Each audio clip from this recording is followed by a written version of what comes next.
Saudações em Cristo a todos vocês que estudam conosco a Bíblia a cada dia. Agradecemos a Deus por mais esta oportunidade que Ele nos dá, mais um dia de vida. E agradecemos a todos vocês que estudam conosco a Bíblia diariamente, que compartilham com outras pessoas. Agradecemos a todos vocês que são inscritos no canal Hora Tranquila no YouTube, que clicam no dedinho de joinha, e também a todos vocês que nos escrevem dizendo de onde estão acompanhando os estudos. Mandamos aqui um alô especial para Ezequias Guerra, é de Vitória, no Espírito Santo. Antônia Silva é de Bom Lugar, no Maranhão. Maria Márcia é de Feira de Santana, na Bahia. Nira Lopes, José Mário, Alan, Driele, Alana, Benjamin, Adam, Juan e Claudinha estão nos ouvindo em Toronto, Canadá. Valda Oliveira é de Alexânia, em Goiás. Também Luciana Maria Batista, de Recife, em Pernambuco. E todos os demais que nos escrevem, nós agradecemos e mandaremos sempre um alô para vocês. Iremos orar. Santo Deus e Pai, que estás nos céus, nossa gratidão pela vida, por mais este dia que nos concedes e por este momento que temos para estudar a Tua Palavra. Uma vez mais pedimos que Teu Espírito Santo esteja presente com cada um de nós, abrindo a nossa mente, nos ajudando a entender a Tua Palavra, aceitá-la e colocá-la em prática em nossa vida. Ó Pai, nós pedimos que estejas com todos aqueles que estudam conosco a Bíblia e que passam por lutas, problemas, dificuldades, provações, tribulações. Tenha misericórdia de cada um, dê forças, dê vitórias e que reconheçam que Tu tens o controle de todas as coisas. Também aqueles que nos pedem orações, que as Tuas bênçãos estejam estendidas a todos, em nome de Jesus. Amém. Hoje, segunda-feira, dia 4 de dezembro, a minha esposa ficou muito feliz com todos os parabéns que ela recebeu de vocês que a parabenizaram ontem, mandaram mensagens de felicitações. Louvado seja Deus por cada um de vocês. Somos uma grande família. Às vezes não nos conhecemos pessoalmente, mas estamos unidos pela palavra de Deus, unidos pelo coração e na certeza de que muito em breve nós estaremos todos juntos nos céus e lá nós viveremos eternamente. Louvado seja Deus por isso. Obrigado a todos vocês. Nós vamos continuar o estudo. Iniciamos ontem falando que nós temos uma missão também a ser realizada entre aqueles que ainda não foram alcançados pela palavra de Deus. Nós estamos essa semana usando como base Atos capítulo 17. Aqui Lucas ele vem destacando o que aconteceu com Paulo e também com Silas e Timóteo, os três. Eles estavam em Tessalônica pregando, discorrendo ali nas sinagogas. Vejam que sempre Paulo, ele que era judeu, primeiro ele ia na cidade onde ele chegava, às sinagogas, porque ali ele era judeu, ele era bem recebido e ele então recebia a palavra. Ele falava da fé que eles tinham em Deus, do Antigo Testamento, tudo que eles criam. E também Paulo aproveitava então para apresentar Jesus como Messias. Alguns aceitavam a mensagem de Paulo, outros rejeitavam e até ele era expulso da cidade por causa da fé que ele tinha em Jesus, o Messias. E os judeus, a maioria, não aceitavam e ainda hoje não aceitam que Jesus é o Messias.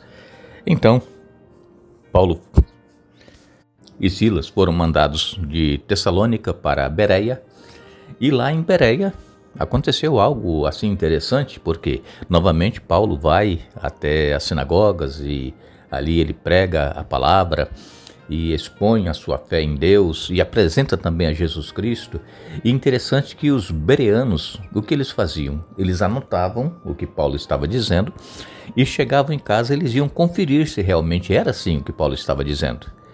E isso nós precisamos fazer também, irmãos. Quando nós estamos aqui falando com vocês, ou vocês estão ouvindo uma outra pessoa que está trazendo um estudo, trazendo uma pregação, anote. Cria esse hábito de anotar os versos bíblicos e depois você vai, quando tiver um tempo, na sua Bíblia, conferir se é realmente assim o que estava sendo pregado, porque muitas pessoas estão usando a palavra de Deus, mas não pregam a verdade. Eles distorcem o que está escrito na palavra de Deus. Então nós temos que ter muito cuidado com o que nós estamos ouvindo, mesmo sendo uma mensagem da palavra de Deus. Há muita distorção, principalmente Nestes últimos dias, os enganos estão por toda parte. Estão pregando um evangelho muito fácil. E o evangelho, ele requer que nós neguemos a nós mesmos, tomemos a nossa cruz e sigamos a Jesus. Este é o verdadeiro evangelho. É um evangelho de luta, de sofrimento, é um evangelho onde nós somos perseguidos, é um evangelho onde nós sofremos por amor a Cristo. Então, não pense que quando você aceitar a Jesus, tudo vai mudar para melhor na sua vida. Pelo contrário, pode piorar em certas situações. Mas a nossa confiança tem que estar em Deus, porque Jesus, ele sofreu. E nós também sofreremos. O próprio Jesus disse isso. Agora, quando Paulo então estava ali em Bereia pregando, novamente ele é expulso ali da cidade e as pessoas que ali estavam e que aceitaram a mensagem de Paulo, que apoiavam o que ele estava pregando, o levaram para Atenas. Atenas é na Grécia, todos vocês sabem. E lá em Atenas, como nós comentamos ontem com vocês, Paulo, ele viu vários altares a deuses, pagãos que eles criam. E Atenas era uma cidade muito culta, como os gregos eram filósofos, a maioria das pessoas. E o grego, ele é um povo muito antigo, está na Bíblia já há milhares de anos. Eles dominaram o mundo quando Nabucodonosor teve aquele sonho daquela estátua, cabeça de ouro, peito de prata, quadril de bronze e depois as pernas de ferro. Então cada parte dessa simbolizava um reino e os gregos eles assumiram. E os gregos tomaram controle do mundo. Depois de Babilônia, a Medo-Pérsia, e aí vieram os gregos.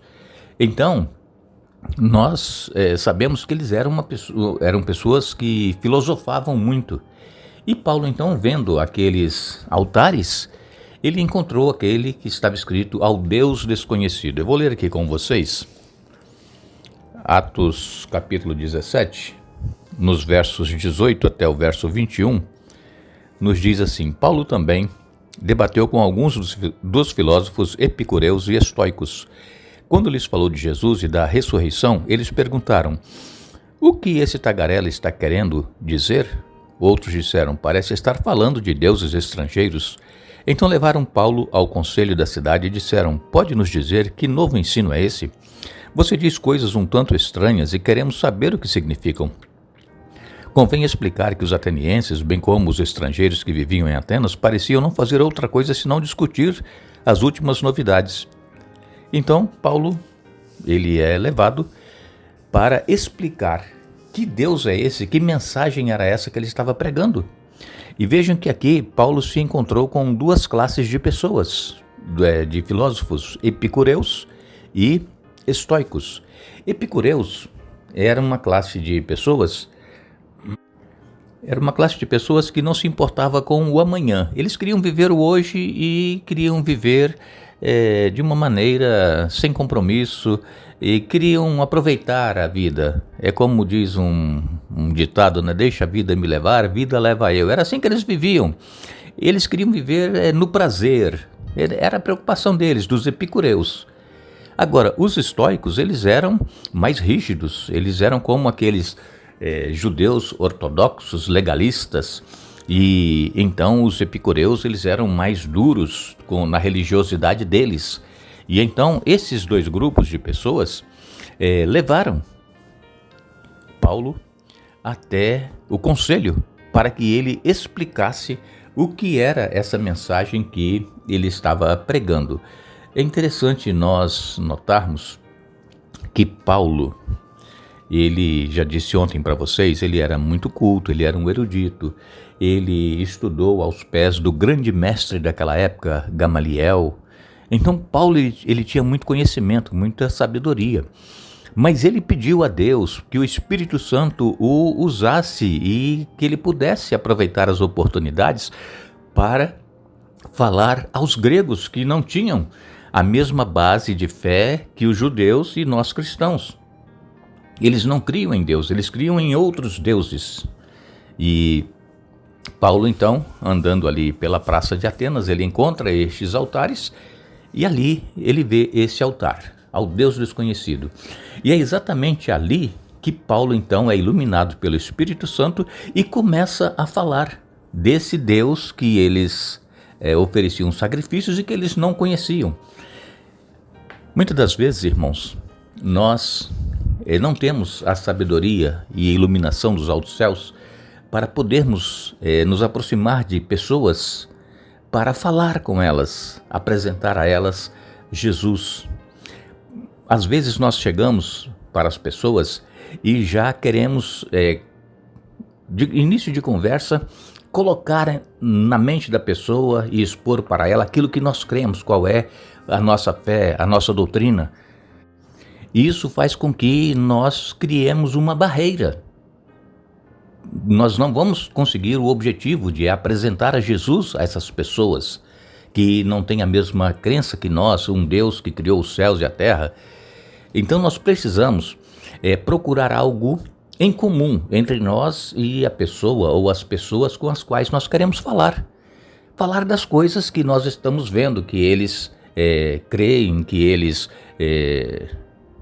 colocam a sua mente, o coração naquelas coisas, e então nós criarmos uma empatia entre eles e nós. Não vamos querer chegar para pessoas que não têm a mesma fé que nós e chegar falando a respeito de coisas que eles sabem que estão na Bíblia, mas que não cumprem, que não obedecem, que acham que o que está escrito aqui, muitas dessas coisas era para aquela ocasião, não é para nós hoje. Então nós precisamos procurar algo em comum para poder falar com as pessoas. Então, ali em Atenas, Paulo ele foi usado pelo Espírito Santo, ele era um bom orador, ele falava bem, e ele então expõe ali o que ele havia visto na cidade de Atenas. E então, sabemos que Paulo, depois que ele esteve ali em Atenas com esses filósofos, com os pagãos, ele em 1 Coríntios, no capítulo 2, no verso 2, ele escreveu: porque decidi nada saber entre vocês, a não ser Jesus Cristo e este crucificado. Então Jesus, ele precisa estar no centro da mensagem que nós estamos levando para buscar alcançar a todos. Notem que Jesus, ele não fazia acepção de pessoas. Então, quando nós nos dirigirmos a alguém, nós, em determinado momento da conversa, nós deveremos dizer para a pessoa: olha, há um ser que ama você do jeito que você é, do jeito que você está. E aí que você começa a despertar a curiosidade da pessoa para que ela ouça falar de Jesus e que Jesus ele tem a solução para todos os problemas, que Jesus nos ama, que Jesus ele quer nos salvar, que Jesus ele deu a vida por cada ser humano e todo aquele que crer no sacrifício de Jesus e o aceitar será salvo. Então, nós precisamos ser iluminados pelo Espírito Santo para que possamos saber dirigir o nosso pensamento para atingir o coração da pessoa. É claro que muitos que nos ouvirem não irão aceitar. O próprio Senhor Jesus foi rejeitado pela maioria. Mas nós temos que falar. Alguns irão crer, alguns irão aceitar, serão tocados pelo Espírito Santo. Então, irmãos, quando nós sairmos para falar, para apresentar Jesus, nós precisamos sempre orar antes, pedir a Deus a iluminação, a sabedoria, o momento certo de nós falarmos a respeito do que nós cremos. E Deus, através do Espírito Santo, ele vai nos iluminar e vai nos ajudar a entendermos o momento certo para nós apresentarmos a Jesus, assim como foi o caso do apóstolo Paulo. Ele começou falando dos altares que ele ali viu e depois então ele apresenta a mensagem. Muitas pessoas creram, algumas pessoas creram e a maioria rejeitou, como eu disse agora há pouco. Mas assim é o trabalho que nós fazemos. Seremos aceitos por alguns e rejeitados por outros. Que Deus nos abençoe, que Deus nos proteja durante este dia. Agradecemos a todos vocês que estiveram conosco. Retornaremos amanhã para dar continuidade ao estudo desta semana, mas não nos esqueçamos. Jesus, ele disse: Portanto, ide, fazei discípulos, batizando-os em nome do Pai, do Filho e do Espírito Santo. Mateus capítulo 28, verso 19. Que Deus nos abençoe.